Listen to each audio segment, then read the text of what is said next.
Hello students, तो आज हम स्टार्ट करेंगे एक्सरसाइज 7.2 चैप्टर इंटीग्रेशन और उसके हम कुछ क्वेश्चन सॉल्व करते हैं, 5 से 6 questions, right.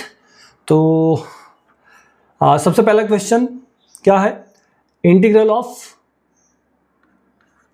2x by 1 plus x square dx। चलिए जी, तो बेटा इस एक्सरसाइज में हम एक मेथड सीखने वाले हैं, सब्स्टिट्यूशन मेथड।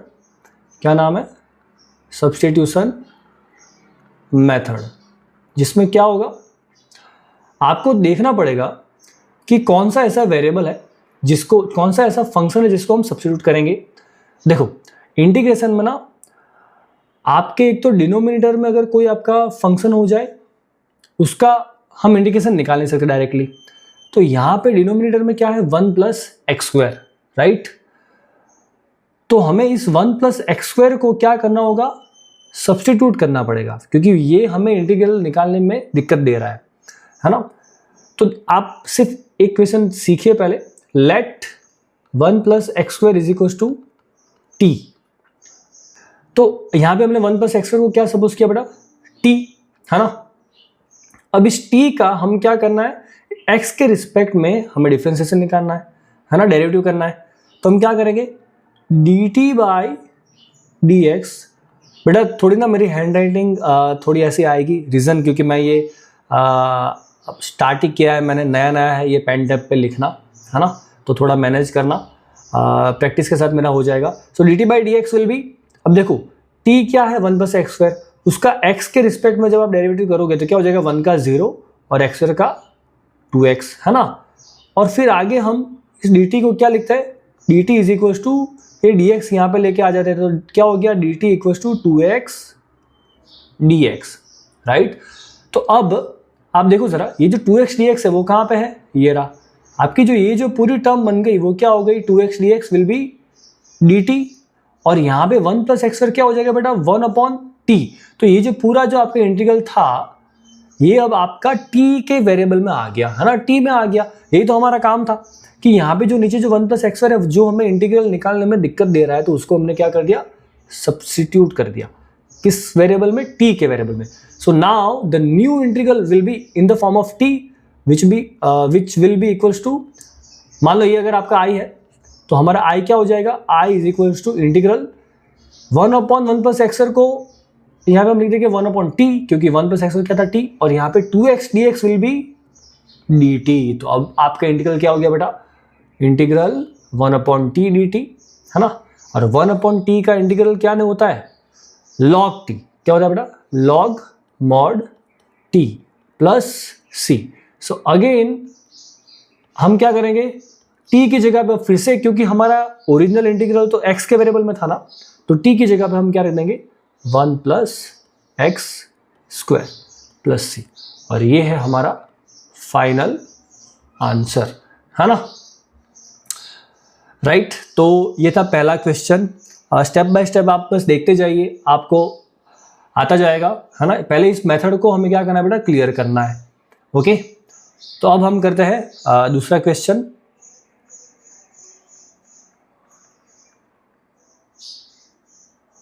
या चलिए,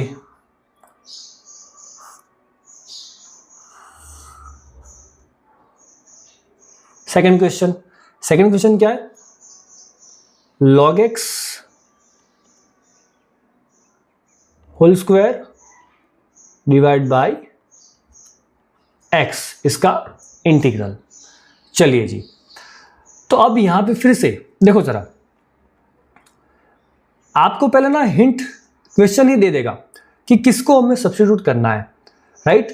किसका डेरिवेटिव आप करोगे तो कुछ आपका काम हो जाएगा। यहां पे आप देख सकते हो कि log x, अगर हम log x को सपोज करें, मान लो t, यहां पे अगर हम ले कि let log x is equal to t, तो log x का डेरिवेटिव किसके रिस्पेक्ट में करना बेटा? हमें x के रिस्पेक्ट में, 1 अपॉन x, है ना। और फिर से हम क्या लिखते हैं यहाँ पे? 1 upon x dx is equal to dt। अब यहाँ पे डिनोमिनेटर में क्या है बेटा? x है। मैंने आपको कहा था कि इंटीग्रल में हमारा दुश्मन कौन है? डिनोमिनेटर।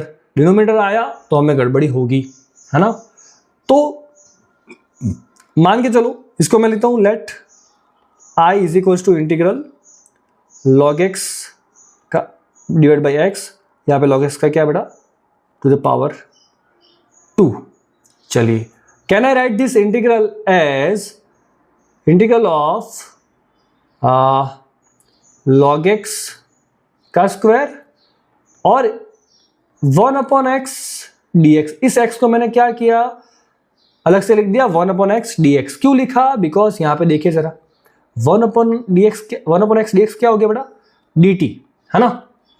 तो यहां पे अब ये जो पूरी जो टर्म है वो क्या हो गई dt, log x क्या हो गया t। तो ये इंटीग्रल क्या बन जाएगा इंटीग्रल t स्क्वायर और 1/x dx इज dt। अब इस टी स्क्वायर का इंटीग्रल तो हमें आता है ना, हमें पता ही है कि integral of x raise to n dx is x raise to n plus 1 divide by n plus 1। तो यहाँ पे बेटा ये क्या हो जाएगा इंटीग्रल t की पावर 2 प्लस 1, है ना, t की पावर 2 प्लस 1, नीचे भी 2 प्लस 1 और plus c will be equal to t cube by 3 plus c, right. अब t क्यूब क्या है बेटा, हमें तो original integral again was in the variable x, but यहाँ पे हमें क्या मिला t। तो फिर से हम t की जगह पे क्या करना है, फिर से सब्स्टिट्यूट करना है किसको x को। x वाली टर्म क्या थी हमारी log x, है ना। तो ये हो जाएगा आपका log x का cube divide by 3 plus c। So this is the final answer.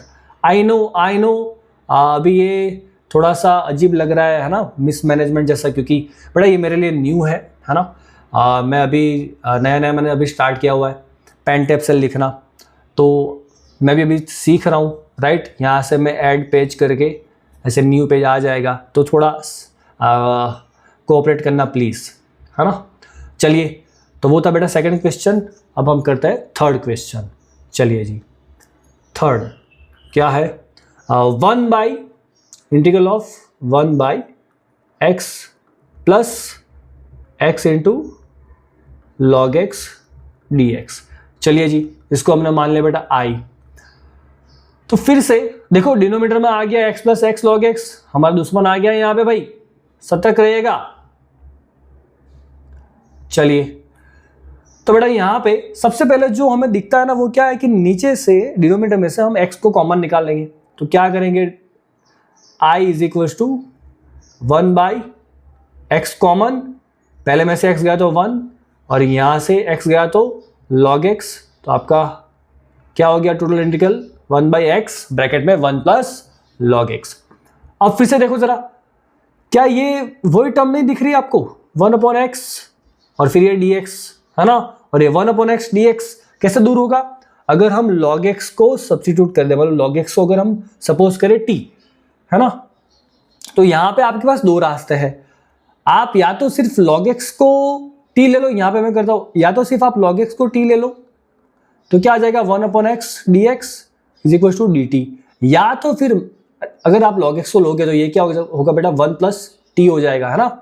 But better है ना कि हम 1 प्लस log x को ही क्या ले ले बेटा t ले ले, तो भी सेम ही आएगा देखो, क्योंकि 1 का x के रिस्पेक्ट में डेरिवेटिव क्या होगा 0 और log x का क्या होगा 1/x और यहाँ पे dx और ये dt।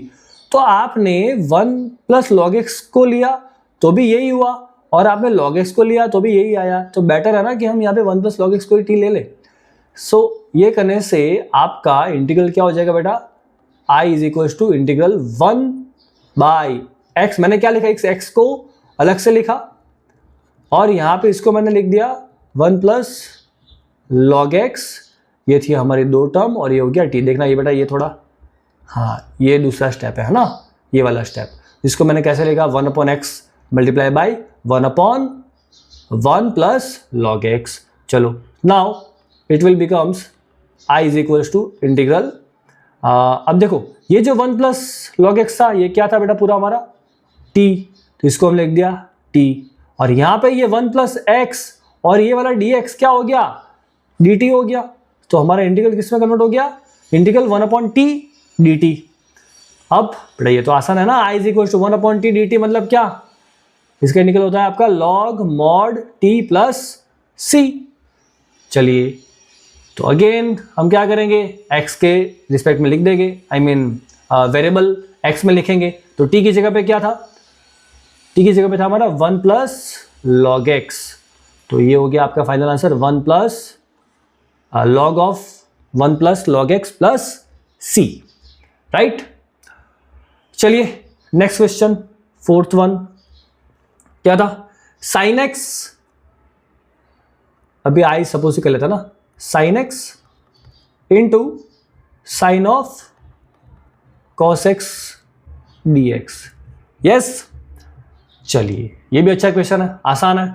देखो बेटा, अब हमारे पास मल्टीप्लिकेशन में भी दिक्कत आती है, मतलब इंटीग्रल में हमारे दो दुश्मन है। फिर से मैं कहता हूँ, एक तो बेटा है नंबर 1 आपका डिनोमिनेटर, है ना, मतलब अगर कोई टर्म आपकी डिनोमिनेटर में आ गई तो आपको बड़ा सा धक्का लगेगा। और मल्टीप्लिकेशन, अगर कोई टर्म आपकी मल्टीप्लिकेशन में है तो उसमें भी आपको अटैक आ सकता है ना। इंटीग्रल में ये होने वाला है, तो हमें मल्टीप्लिकेशन वाली टर्म को भी निकालना है और डिनोमिनेटर वाली टर्म को भी निकालना है। यहाँ पे आपके दो क्या है, अभी इस बार मल्टीप्लिकेशन। यहाँ पे देखो, तो ये क्या करेंगे, आपको ये साइन x दिख रहा है अलग से, है ना, और इस यहाँ पे क्या है, साइन के अंदर क्या है, कॉस। तो अगर मान के चलो, यहाँ पे मैं करता हूँ, अगर मैं कॉस को t मान लूँ, क्या मान लूँ बेटा, कॉस को t, तो कॉस का x के रिस्पेक्ट में क्या होगा डेरिवेटिव, माइनस साइन x, और फिर से dx, और ये हो गया dt। तो माइनस साइन x dx क्या होता है, dt। तो यही तो हमें चाहिए था, देखो ना, ये साइन x बाहर है और यहाँ पे dx है, तो हमें क्या चाहिए बेटा, साइन x dx, बट हमें मिला क्या, माइनस साइन x dx। तो क्या हमें माइनस चाहिए, नहीं चाहिए, तो माइनस को हम क्या करेंगे, इस सब लेके चले जाएंगे। तो यहाँ से आपको साइन x dx क्या मिलेगा, माइनस dt, है ना। So now this integral will be like integral sine x dx, तो हम dt लिखेंगे ना, तो इसको क्या लिखेंगे, पहले इसको साइन ऑफ कॉस की जगह पे क्या लिखेंगे, साइन के अंदर t, और साइन x dx क्या है हमारा, माइनस dt। देखो यहाँ पे माइनस की गलती मत करना, माइनस है ना। अब यहाँ पे i क्या होगा, इस माइनस को आप बाहर लेके आ जाओ, तो माइनस क्या होगा, साइन t dt। चलो, अब साइन का तो इंटीग्रल हमें पता है ना बेटा, साइन का इंटीग्रल क्या होता है, माइनस कॉस टी, है ना। साइन का डेरिवेटिव कॉस होता है, बट इंटीग्रल क्या होता है, माइनस कॉस टी और प्लस सी।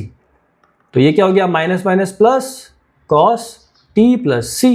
अब टी की जगह पे फिर से, बिकॉज हम क्या कर रहे हैं, सब्स्टिट्यूशन कर रहे हैं ना, and that is the reason this method is called substitution method. तो टी की जगह पे क्या रखेंगे, कॉस ऑफ कॉस एक्स, क्योंकि हमारा टी क्या था बेटा, कॉस एक्स था, राइट। तो आई क्या हो गया, कॉस ऑफ कॉस एक्स, ये हमारा फाइनल आंसर जी, ठीक है। चलिए, राइट, ओके। अब एक और क्वेश्चन करना है, नेक्स्ट नया पेज लाते हैं आपके लिए। चलिए, लास्ट क्वेश्चन इस वीडियो का, इसके बाद हम अगले वीडियो में मिलेंगे। सो फिफ्थ क्वेश्चन क्या है, integral of sine ax plus b into cos ax plus b. मैं बहुत ही बढ़िया ट्राई कर रहा हूँ कि मेरी हैंडराइटिंग बहुत अच्छी आए, है ना, बट क्या करें नया नया है भाई, अभी तक ज़्यादा इतनी प्रैक्टिस नहीं हुई है, तो मान के चलो ये है हमारा आई। हाँ, फिर से सेम क्वेश्चन देखो ज़रा, यहाँ पे ये क्या है, देखो cos of ax plus b dx है। अगर आप साइन को सपोज करते हो तो कॉस मिल जाएगा डेरिवेटिव, कॉस को सपोज करते हो तो साइन मिल जाएगा। तो नाउ आपकी चॉइस है, आपको अगर साइन को सपोज करना है तो साइन को सब्स्टिट्यूट करना, कॉस को सपोज करना है टी, तो कॉस को भी आप कर सकते हो। तो मैं क्या करता हूँ, साइन को ले लेता हूँ। So let sine of ax plus b is equal to, मैंने ले लिया बेटा टी। तो साइन का क्या होता है, कॉस, तो कॉस ऑफ, इसका डेरिवेटिव करना है अभी, हाँ डेरिवेटिव, तो cos of ax plus b. और फिर से हमने चेन रूल पढ़ा है डिफरेंशिएशन में, है ना, कि साइन ऑफ ax, जैसे देखो पता था ना बेटा, साइन ऑफ 2x, इसका डेरिवेटिव निकालो तो क्या होता है, इसका साइन का होगा कॉस ऑफ 2x, और फिर से 2x का क्या हो जाएगा 2। तो यहाँ पे भी यही तो होगा, साइन का क्या हो गया, cos of ax plus b, और फिर से ax प्लस बी का क्या होगा बेटा, ए और बी का 0, तो यहाँ पे क्या आ गया a, और dx equals to dt। But हमें तो क्या चाहिए था, cos of ax plus b dx चाहिए ना, तो मुझे इस a को इस तरफ लेके आना पड़ेगा। तो मैं क्या करूंगा, cos of ax plus b, फिर ये हो गया dx is equals to dt by a। Now this integral will becomes in terms of t as sin of, अच्छा हमने साइन को क्या माना, हमने t माना ना बेटा। हाँ तो यहाँ पे गड़बड़ी हो गई, रुकना जरा, इरेज करता हूं भाई।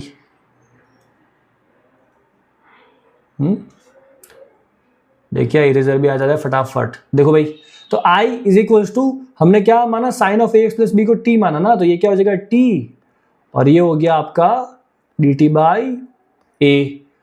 तो अब इस a को, क्योंकि ये कांस्टेंट है तो इसको हम बाहर लेके आ जाएंगे, ये हो गया आपका t dt, so it will becomes 1/a integral, अरे भाई साहब फिर से गड़बड़ी है ना, ये छोड़ो, यहाँ पे लिखते हैं 1/a इंटीग्रल t क्या होता है, t स्क्वायर, क्योंकि t टू द पावर 1, और इंटीग्रल निकालोगे तो t की पावर 1+1 2/2 प्लस c, राइट। तो ये क्या हो गया 1/a। अब t की जगह पे फिर से क्या होगा, t की जगह पे sine of ax plus b का स्क्वायर, क्या होगा, sine of ax plus b का स्क्वायर, और नीचे 2। बेसिकली हमारा जो फाइनल आंसर आएगा वो क्या होगा, 1/2a sine square ax plus b plus c। यहाँ पे मैंने बेटा प्लस लिखना भूल गया था, प्लस c। ये हमारा फाइनल आंसर सही है। वैसे एक्चुअली क्या देखा मैंने कि भाई आपका इसमें ना आंसर कॉस के फॉर्म में है। तो कॉस के फॉर्म में हम कैसे लाएंगे, हमें पता है ना, साइन स्क्वायर को हमें अगर हम कॉस में कन्वर्ट करना हो तो क्या हो जाएगा, साइन स्क्वायर को अगर हमें कॉस में कन्वर्ट करना हो तो हमें पता है क्या होता है फॉर्मूला। यहाँ पे अगर मैं लिखूँ तो cos 2 theta is equals to 1 - 2 sine square theta by 2 आता है क्या, नहीं यही होता है cos 2 थीटा, हाँ ये होगा। तो अब अगर sine square x plus b को मुझे लिखना हो, मतलब साइन स्क्वायर को अगर मैं सब्जेक्ट बनाऊँ तो क्या हो जाएगा, 2 sine square theta is equals to 1 - cos 2 theta. Now this sin square theta will become 1 - cos 2 theta by 2. तो यहाँ पे मैंने आंसर चेक किया तो वो ना cos में दिया था, राइट। आपका ये जो फाइनल आंसर है बड़ा वो cos में गिवन है, cos के टर्म्स में। तो ये हो गया 1/2a, और साइन स्क्वायर थीटा का क्या लिखेंगे हम, 1 - cos 2 टाइम्स थीटा। तो 2 टाइम्स क्या हो गया, ax plus b whole divide by 2 plus c। तो ये क्या हो जाएगा 1/4a और 1 - cos 2 times ax plus b plus c, है ना। अब अरे भाई साहब गड़बड़ी, हाँ चलो। अब इस 1/4a को अगर आप अंदर लेके जाओगे तो क्या हो जाएगा बेटा, 1/4a minus 1/4a into cos 2 times 2ax plus b, है ना, प्लस c। अब ये 1/4 देखो क्या है, ये 1/4 क्या है बेटा, ये तो कांस्टेंट है। तो मैं क्या लिखता हूं, -1/4a cos 2ax plus b plus c1, where your C1 is this C और ये 1/4a। बेसिकली कांस्टेंट है ना, तो कांस्टेंट को हम ऐसे इस तरह से रिप्लेस कर सकते हैं। तो आपके बुक में शायद देखना आप, ये आंसर है फाइनल, है ना। सी ये आंसर भी सही है। अभी भाई वो तो किताब वाले हैं भाई, हैं बड़े लोग, अभी उनकी इच्छा भाई, उनको साइन पसंद नहीं है ज़्यादा, उनको साइन से प्यार नहीं, उनको कॉस से प्यार है, तो क्या करें हम, है ना। चलिए जी, तो ये भी आंसर सही है और ये भी आंसर सही है। ओके, सो आई होप कि आपको ये वीडियो अच्छा लगा होगा, और हम आगे इस तरह से ही क्वेश्चन सॉल्व करते रहेंगे। मेरी हैंड राइटिंग के साथ थोड़ा मैनेज करिएगा, है ना, और मुझे मोटिवेट भी करिएगा कि हम इसी तरह से आपके लिए वीडियोस बनाते रहें। Thank you very much.